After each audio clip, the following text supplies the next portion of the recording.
Ouais, alors notre cerveau a évolué pendant des millénaires pour accomplir une tâche vraiment très précise, chercher des baies rares et des sources de calories dans la savane. Ce qui était plutôt utile à l'époque, hein. Carrément. Mais aujourd'hui, cette même mécanique de survie, elle nous pousse à rafraîchir frénétiquement une page web juste pour voir si quelqu'un a daigné laisser un j'aime sur une photo de chat. C'est ça, on a un peu piraté notre propre système, quoi. On le voit tous les jours. La porte du métro s'ouvre et ce qu'on voit, c'est pas des simples voyageurs, c'est des chasseurs-cueilleurs piégés dans un immense casino numérique. Un casino de poche, ouais. Exactement. Et c'est vraiment pour comprendre comment on en est arrivé là que notre exploration d'aujourd'hui, elle s'appuie sur une série d'articles hyper fascinants et de recherches en design comportemental. On a déjà pas mal parlé de nos propres déclencheurs internes, tu sais, ces émotions inconfortables qu'on cherche à fuir. Tout à fait. Et on a aussi vu l'importance de structurer nos journées. Voilà. Mais là, on va plonger directement au cœur du réacteur de la machine, le fameux fil d'actualité infini. Bon, on va décortiquer tout ça. Et c'est une plongée indispensable. Parce qu'on ne peut pas du tout parler de gestion de l'attention sans comprendre l'architecture même de ces espaces, en fait. Ah, ça c'est clair. Le but de notre analyse aujourd'hui, c'est pas juste de faire le constat déprimant que les réseaux nous captent. C'est vraiment de comprendre l'ingénierie psychologique en coulisses. Et surtout, et c'est là le plus important, de découvrir comment on peut reprendre le contrôle de ces plateformes sans avoir besoin d'aller vivre dans une cabane au fond des bois, quoi. Ce qui est une super nouvelle, hein, parce que, bon, jeter son téléphone dans un lac, c'est très romantique, mais c'est pas super réaliste qu'on doit bosser ou juste vivre normalement. Non, c'est sûr. Mais avant de parler des solutions, parlons un peu du problème. Dans nos documents, il y a un truc qui revient souvent, c'est ce qu'ils appellent l'illusion de la nouveauté. Mhm. Que ce soit sur Facebook, Twitter, Reddit ou autre, tout est construit sur ce défilement infini. On scrolle sans fin. Mais qu'est-ce qui se passe vraiment dans notre tête à ce moment-là? Pourquoi c'est si dur de s'arrêter? Pour comprendre ça, faut revenir aux bases de la neurologie, tu vois, aux travaux classiques sur le conditionnement. Ok, Quand on scrolle, on est soumis à un programme de récompense variable et imprévisible. C'est vraiment le même principe qu'une machine à sous. Le chercheur B.F. Skinner avait démontré ça avec des pigeons dans les années 50. ah oui, l'expérience des pigeons. Exactement. Si un pigeon appuie sur un bouton et reçoit une graine à chaque fois, il finit par s'enlacer une fois qu'il a plus faim. Logique. Mais si la machine donne la graine de manière totalement aléatoire, genre parfois rien, parfois une seule graine ou parfois un méga jackpot de 10 graines, là le pigeon devient fou. Il appuie sur le bouton de manière complètement compulsive. Ok, donc quand je tire mon écran vers le bas avec mon pouce pour rafraîchir la page, je suis littéralement le pigeon de Skinner. Dans une certaine mesure, ouais, carrément. Notre système nerveux réagit pareil. Faut savoir que la dopamine, c'est pas juste la molécule du plaisir comme on le croit souvent. Ah bon? Non, c'est surtout la molécule de l'anticipation, du désir. Ton cerveau libère de la dopamine au moment précis où tu tires l'écran, juste avant le chargement de la page. Parce qu'on ne sait pas ce qu'on va trouver. C'est ça. Ça pourrait être une pub ennuyeuse ou alors un mème super drôle ou une notification flatteuse. L'incertitude crée la boucle. Et comme le fil n'a pas de fin physique, contrairement à un journal papier, il n'y a pas de signal d'arrêt. Ça me fait penser à une analogie, on compare souvent ça à un buffet à volonté. Mais en lisant nos recherches, je me disais que c'est pire. Comment ça? C'est comme si on était assis devant un chef cuisinier hyper technologique. Le mec étudie la dilatation de nos pupilles, il compte nos coups de fourchette, il chronomètre la moindre de nos hésitations. Ah oui, c'est pas mal ça. Et en temps réel, il ajuste le sel, la texture du plat, et il nous sert exactement ce qu'il faut pour qu'on se sente jamais rassasié. Enfin, on mange plus par faim, là. On mange parce que la nourriture a été optimisée chimiquement pour contourner notre sensation de satiété, tu vois. C'est d'une précision redoutable comme métaphore.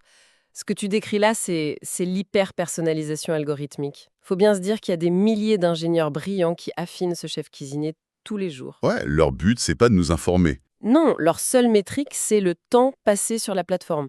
Chaque icône rouge, chaque délai de chargement artificiel, c'est calculé. Donc, penser qu'on peut s'en sortir avec de la simple force de volonté face à ça, C'est perdu d'avance. c'est totalement une illusion. La volonté s'épuise super vite. Et c'est ça qui est hyper décourageant. On se sent tout seul avec sa petite jauge de volonté face à un super calculateur.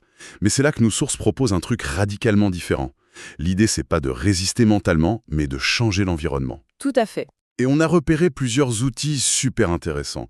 Commençons par l'un des plus radicaux, l'extension Newsfeed Eradicator. Ah, ça c'est fascinant par sa simplicité. Une fois que c'est installé sur ton navigateur, ça fait exactement ce que son nom dit, ça éradique le fil d'actualité. Boum, plus rien. Voilà. Tu ouvres Facebook ou Twitter et l'espace central, là où il y a normalement le défilement infini, il est totalement vide. À la place, tu as juste une citation philosophique. Le silence visuel absolu. Mais attends, je me fais l'avocat du diable 2 secondes. Si j'efface tout le contenu, c'est quoi l'intérêt d'y aller? Enfin, autant supprimer son compte direct, non? C'est là toute la subtilité du truc. En fait, faut séparer la fonction d'utilité de la fonction d'extraction d'attention. Ok, explique. Parfois, on a un vrai besoin d'aller sur ces sites. Vérifier une invitation, envoyer un message pro, chercher un commerce. Ça a de la valeur. Ouais, clairement. Ce qui n'a aucune valeur, c'est le péage cognitif qu'on nous oblige à payer pour y accéder. C'est-à-dire traverser tout le fil d'actualité. Avec Newsfeed et Rabicateur, tu gardes 100% de la valeur utile, la messagerie, les événements, mais tu coupes la machine à sous.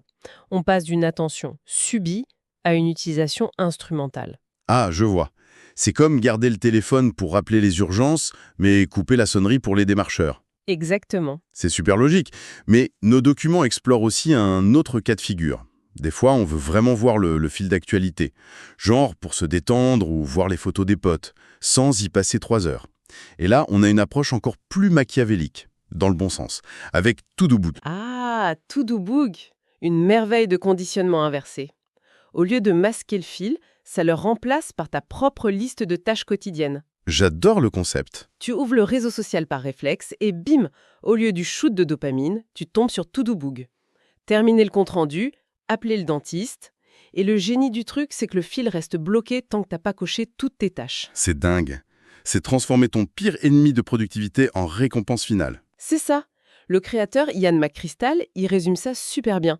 Il dit très franchement qu'il adore son fil d'actualité, mais qu'il voulait juste une relation plus saine avec lui pour rester productif. Ça te déculpabilise à fond. Totalement. Il n'y a aucune honte à apprécier les réseaux sociaux. Le problème, c'est l'asymétrie de la relation. Avant, c'est la plateforme qui dictait les règles. Avec une barrière comme To-Do-Book, on rééquilibre les choses. Le divertissement devient un choix intentionnel après le travail. Ouais, la fameuse intentionnalité. Et tout comme la nécessité de planifier intentionnellement son temps, l'enjeu ici, c'est de naviguer intentionnellement. Mais bon, bloquer le fil, ça suppose qu'on atterrit forcément sur la page d'accueil d'abord. C'est vrai. Et ça, c'est une faille. Imagine que je doive utiliser LinkedIn pour le boulot. Même avec un bloqueur, la simple habitude de taper l'adresse principale me met en danger. Je peux me perdre en chemin, cliquer sur un truc. Comment on fait pour une utilisation vraiment chirurgicale? Là, il faut penser en termes d'architecture d'accès, tu vois. La conception de presque tous ces sites nous oblige à passer par la place du village, la page d'accueil bourrée de notifications. Le fameux péage cognitif dont tu parlais. Voilà. L'astuce, c'est d'utiliser des plugins comme Open Multiple Websites ou juste de repenser nos favoris. Au lieu de sauvegarder la page d'accueil, on sauvegarde l'URL exacte, la destination finale. Si tu veux gérer tes messages pro, tu mets en favori le lien direct de ta boîte de réception. Ah ouais? C'est l'équivalent numérique de contourner le hall principal d'un supermarché. Tu passes par la porte de service dans la ruelle arrière et tu atterris direct dans le bureau du gérant. C'est une super image. On voit aucune vitrine, on croise aucun vendeur, on sent même pas le parfum à l'entrée. On va droit au but. C'est d'une efficacité redoutable pour désamorcer le design des interfaces. Et surtout, ça nous permet de préserver nos ressources cognitives pour notre vrai travail, plutôt que de s'épuiser à résister aux tentations en chemin. Bon, mais là, poussons la logique à fond. Parce qu'on a gardé le boss de fin pour la suite de notre analyse. Oula, oui. Le fil d'actualité textuelle, ok, il est statique. Il attend qu'on scrolle. Mais qu'est-ce qui se passe quand on affronte un algorithme prédictif qui attend même pas ton action pour balancer la suite attribue?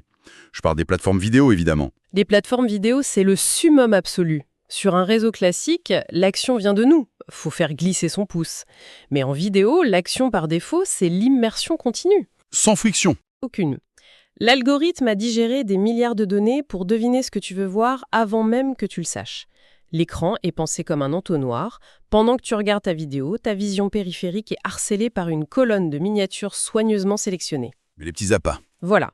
Et avec la lecture automatique et son compte à rebours, tu glisses tout seul vers la vidéo suivante. C'est effrayant d'efficacité. Et je pense qu'on a tous vécu ça. Tu viens chercher un truc précis, genre un tuto de 5 minutes pour purger un radiateur. Et 2 heures plus tard, Voilà. 2 heures plus tard, tu regardes un docu haletant sur les mystères des pyramides d'Égypte ou des compiles de crash de voitures sur la neige. C'est super intéressant, hein. On apprend des trucs, mais c'était pas du tout le but. on s'est fait totalement détourner. Alors comment on se protège de ça, de ces miniatures avec leurs gros titres provocateurs, leurs flèches rouges géantes qui te hurlent « clique-moi ». Puisque l'interface est utilisée contre nous, la seule parade, c'est de nettoyer cette interface de force. Nos sources parlent d'une solution super puissante, l'extension DFTube pour Distraction Free. Ok, et ça fait quoi exactement? C'est radical. La première fois, ça fait même un choc.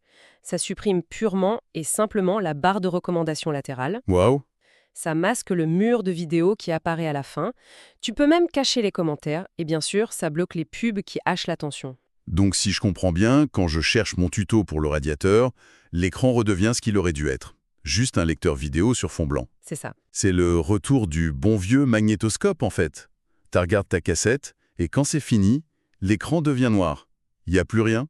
Pour te retenir, la session s'arrête, comme quand on ferme un livre. C'est le silence visuel parfait. Et là, on touche à un concept hyper important en psychologie cognitive. Faut vraiment insister là-dessus. C'est la fatigue décisionnelle. Ah oui, la fameuse charge mentale de la résistance. Parce qu'on a souvent l'impression que refuser de cliquer, ça coûte rien. On se dit ouais, je l'ai vu, mais j'ai pas cliqué, j'ai gagné. C'est une grosse erreur sur le fonctionnement de notre cerveau. Donc juste regarder un écran encombré, ça nous épuise. De manière physiquement mesurable, oui. La volonté, c'est pas magique, c'est une ressource physiologique limitée. Pense à la batterie de ton téléphone. Ok. Le matin, t'es à 100%. Et chaque décision, chaque contrainte de la journée consomme un peu de batterie. Quand t'es sur une page pleine de suggestions alléchantes, ton cerveau évalue inconsciemment chaque miniature. Et il doit fournir un effort actif pour réprimer l'envie de cliquer. Donc si la barre sur le côté affiche 20 suggestions, je prends 20 micro-décisions de ne pas cliquer et ma batterie fond à vue d'œil. Exactement. Chaque tentation ignorée coûte peut-être 1% de ton énergie. Sur le moment, c'est rien, mais cumulé sur des heures de navigation, arrivé à 16 heures, ta batterie est à sec. Et c'est là qu'on craque et qu'on scrolle dans le vide. Voilà, le cerveau a juste plus l'énergie physique de dire non à l'algorithme. C'est une vraie révélation, ça. Le simple fait d'avoir un bureau virtuel en désordre nous vole notre énergie. On comprend grave mieux l'impact de ces bloqueurs. C'est pas juste gagner 5 minutes, c'est protéger notre batterie cognitive. Si on nettoie le bruit visuel, on n'a plus besoin de volonté.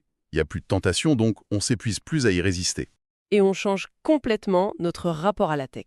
On passe d'un comportement hyper réactif où on subit les alertes des autres à un comportement proactif. C'est nous qui initions l'action. On va chercher l'info, on l'obtient et on s'en bat. C'est une hygiène mentale vitale aujourd'hui. Alors, qu'est-ce que tout ça signifie au fond? Ce que nos sources montrent bien, c'est qu'il ne s'agit pas de rejeter le monde moderne. Personne ne veut retourner à la bougie. Ah non, la technologie est géniale. Elle est miraculeuse. Mais faut redéfinir notre contrat avec elle. Le fil infini, l'autoplay, les notifications, c'est pas des lois de la physique, c'est juste des lignes de code. Et avec quelques petites extensions, on a le pouvoir de pirater les pirates de l'attention. On peut imposer le silence à nos machines et recréer un espace vraiment intentionnel. D'ailleurs, si on pousse la réflexion plus loin, c'est fascinant pour l'avenir. On vient de voir comment hacker notre environnement virtuel, mais qu'est-ce qu'on fait de notre monde physique? C'est-à-dire, Quels sont les fils d'actualité infinis dans la vraie vie qu'on devrait bloquer? Les supermarchés ou les casinos construisent exprès sans fenêtre pour nous faire perdre la notion du temps? ah ouais, c'est vicieux ça. Qui tournent en boucle 24 heures sur 24 dans les salles d'attente. Comment on pourrait appliquer ces mêmes principes de blocage pour retrouver une clarté d'esprit partout, pas juste sur nos écrans? Une excellente réflexion pour la suite de nos explorations. Et c'est là que tout commence vraiment à prendre sens. Et pour celles et ceux qui veulent aller plus loin, le livre est disponible gratuitement via le lien en description.